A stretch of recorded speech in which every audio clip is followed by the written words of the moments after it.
ఒకరి ఎడల ఒకరు ప్రేమ గలవారైన ఎడల దీన్ని బట్టి మీరు నా శిష్యులని అందరూ తెలుసుకుందురని. ఏమండి, యేసు ప్రభు వారు చెప్తున్నారు, మీరు ఒకరినొకరు ప్రేమించుకోవాలి. ఒక పాస్టర్ ఫెలోషిప్ ముందుకు నడవడానికి ఒక మంచి అంశము, కావలసిన అంశము ఏంటంటే ప్రేమ కలిగి ఉండడం. యేసు ప్రభు వారు ఇందాక చెప్పిన మాట పైలో మనం చూస్తే, మీరు ఒకరినొకరు ప్రేమించుకోవాలని మీకు క్రొత్త ఆజ్ఞ ఇస్తున్నాను, నేను మిమ్మల్ని ప్రేమించినట్టే మీరును ఒకరినొకరు.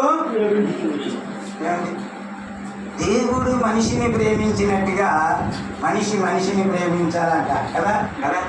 యేసు ప్రభు వారు మనిషిని చూసినప్పుడు ఆయన ఎంత జారి పడతారండి కదా.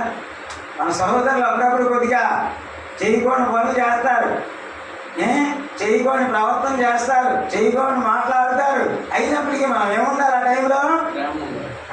యేసు ప్రభు వారు అంటున్నారు, నేను మిమ్మల్ని ప్రేమించినట్టుగా కదా.